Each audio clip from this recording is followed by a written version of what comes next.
can I just add two corollaries to that? I mean, big fan of Apple. They've created their own industrial revolution. We work very closely with them. But to go back to what I said earlier, it's just worth looking at the percentage of the installed base of phones that is constituted by both Apple and BlackBerry.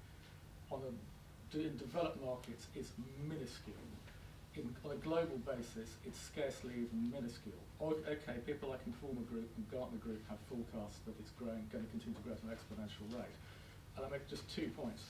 The idea of a mobile phone will disappear. There will be a mobile device, which April the 3rd shadows. It will be made of light alloys. It will have a slightly bigger screen. It will fit in your pocket or your handbag. That's the future.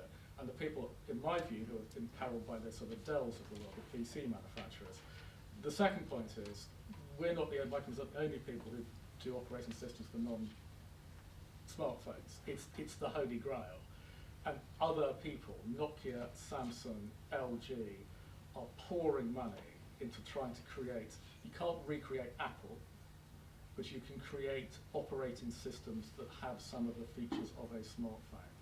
And therefore, that will democratize publishing. Because here's the key point. If I was a publisher, unless it was WSJ.com, I wouldn't want it only available on an Apple or a BlackBerry, because I'm cutting out a huge proportion of my market.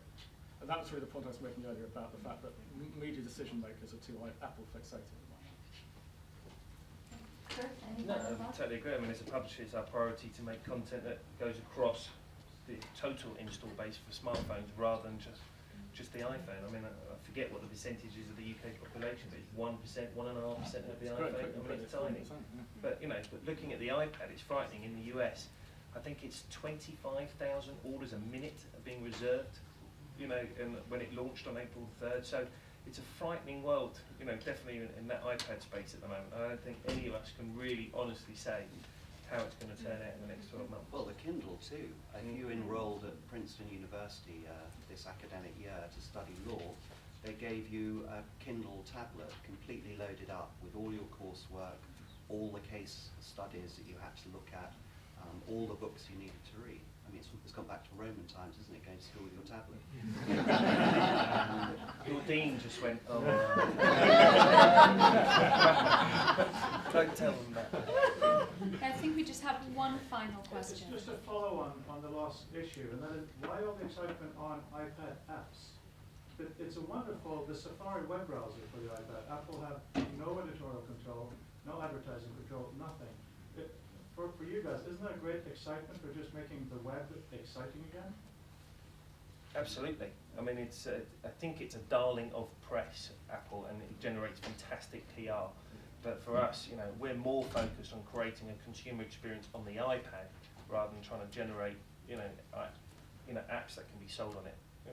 Yeah, I mean, I suppose so that I'm not seen as being too pro-Apple, I actually personally prefer the Kindle, because the Kindle uses e-paper and e-ink, and it's the best read I've ever had on a plastic device. It's almost as a good read as reading ink on paper. And you know, the iPad is liquid crystal display, conventional technology. Of course, from a magazine perspective, it has colour and rich media, whereas the Kindle is just black and white. But if you're a serious book reader or a student, an academic, the Kindle is awesome. And I'm waiting, I'll probably die before it happens, but I'm waiting for the Kindle and the iPhone to converge so you can have a tablet that will have that reading quality, but also have rich media and also have colour, because colour is quite nice. And answering that for a different audience, mass market women look highly unlikely to buy e-reading devices in the near or mid-term. So is it an opportunity for my end of the business? No, it's not at the moment, and probably not in the next 5 years. Could it be in the long term? Probably. And again, it's kind of back to watching how these technologies embed themselves with different audience groups. Totally agree with that, absolutely. Okay, well, thank you very much. I'd like to thank the panelists for taking the time out of their busy schedules to speak to us. So a round of applause.